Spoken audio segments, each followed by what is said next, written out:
The Story of a Raven and a Swan. Once upon a time, there lived a raven who was as black as coal.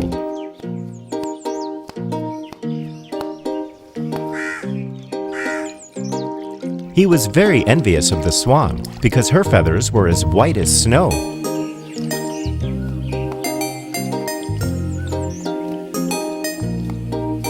The raven one day got an idea. He thought he too would become like Swan if he lived like a swan. The foolish bird planned to swim and dive in the water all day long.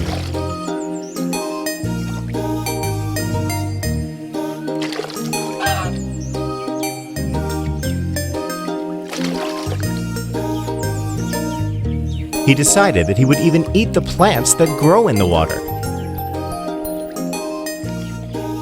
So he left his home in the woods and flew down to live on the lakes. But though he washed and washed himself all day long, his feathers remained as black as ever. He almost got drowned by the end of the day. Ha ha ha! The stupid bird then ate the water weeds, but the food didn't agree with him.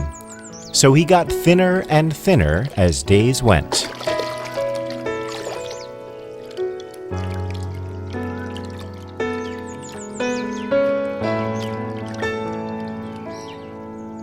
And one day, he died. So the moral here is, a change of habits will not alter nature.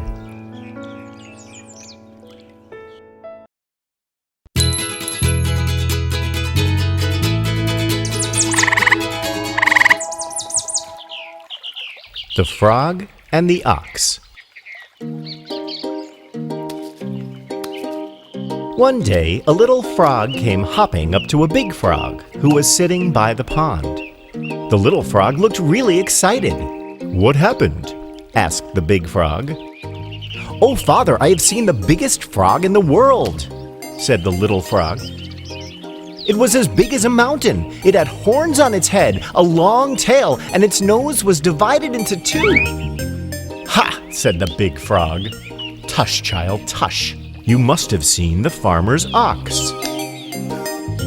But the big frog wasn't willing to accept that the ox was greater than him, so he said, "But I don't think it's bigger than me. He may be a little taller than me, but you see, I can easily make myself as big as he is." "Huh? Can you show me?" asked the little frog. Said the big frog. "Was he as big as this?" as he puffed himself up. "Oh, much bigger than that," said the little frog. Then the big frog puffed himself up again and asked, "Was he this big?" "Much, much bigger than you." Again, the big frog blew himself out and asked the young one if the ox was as big as that. "Bigger, Father, bigger," was the reply. "Ridiculous," said the big frog, who thought he was much more important than he actually was.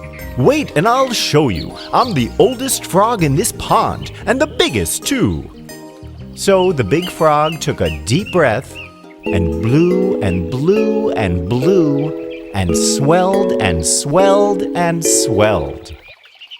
"Stop it, Father," said the little frog. "I think you're going to hurt yourself." But pride overtook the big frog, and he kept blowing himself out. He puffed and puffed himself so much, and he finally burst. Boom! The big frog had lost his life just because he wasn't ready to let go of his pride.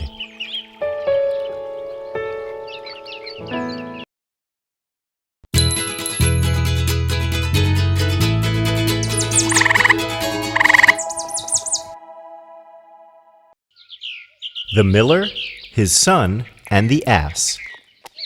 One day, a long time ago, an old miller and his son were on their way to market with an ass which they hoped to sell. They drove him very slowly, for they thought they would have a better chance to sell him if they kept him in good condition. As they walked along the highway, some travelers laughed loudly at them. "What foolishness," cried one, "to walk when they might as well ride the donkey." The miller did not like to be laughed at, so he told his son to climb up and ride. They had gone a little farther along the road when 3 merchants passed by. "Oh ho, what have we here?" they said to the boy. "Respect old age, young man. Get down and let the old man ride." Though the miller was not tired, he made the boy get down and climbed up himself to ride, just to please the merchants.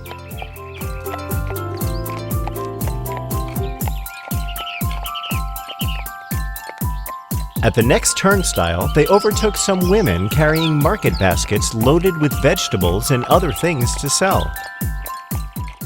"Look at the old fool," exclaimed one of them, "perched on the ass while that poor boy has to walk."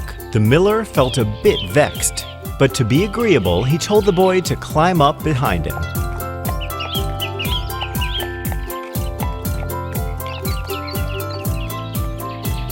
They had no sooner started out again than a loud shout went up from another company of people on the road. "What a crime," cried one, "to load up a poor, dumb beast like that. They look more able to carry the poor creature than he to carry them." "They must be on their way to sell the poor thing's hide," said another. The miller and his son quickly scrambled down, and a short time later, the marketplace was thrown into an uproar as the two came along carrying the donkey slung from a pole. A great crowd of people ran out to get a closer look at the strange sight. The ass did not dislike being carried, but so many people came up to point at him and laugh and shout that he began to kick and bray. And then, just as they were crossing a bridge, the ropes that held him gave way, and down he tumbled into the river. The poor miller now set out sadly for home. By trying to please everybody, he had pleased nobody and lost his ass besides.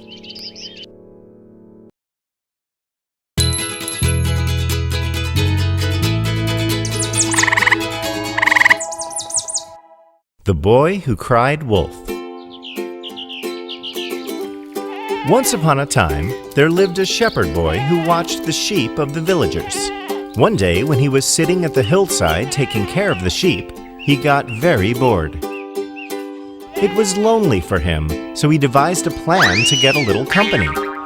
He took a deep breath and started shouting, "Wolf! Wolf!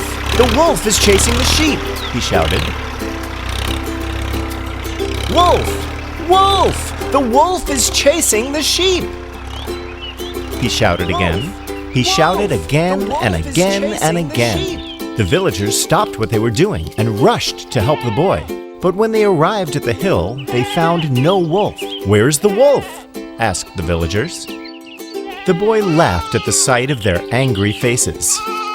"I fooled all of you!" he laughed at the villagers. "Don't cry wolf when there's no wolf," said the villagers. Then they went grumbling back down the hill. The next day, he shouted again, "Wolf! Wolf! The wolf is chasing the sheep!" The villagers stopped what they were doing and rushed to help the boy. He laughed as he saw villagers running up the hill again to save his sheep. He shouted again. He shouted again and again and again. When the villagers arrived, they found no wolf and they got angry. "Didn't we tell you not to shout wolf when there's no wolf?" said the villagers. But the boy just grinned and watched them go back once again. The next day, when the boy was watching the sheep, there came a real wolf attacking his sheep.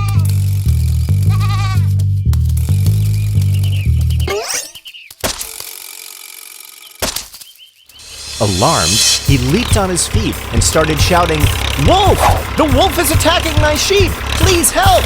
But the villagers thought the boy was trying to fool them again, so they continued with their work. When it was about to get dark, the villagers wondered why the shepherd hadn't returned. They went up the hill searching for the boy. They found the boy sitting alone and weeping. "There really was a wolf here," said the boy. "I cried for help. Why didn't you come?" One of the villagers sat next to the boy and told him, "Nobody believes a liar, even when he is telling the truth." The boy learned his mistake, and he never lied to anyone in his life again.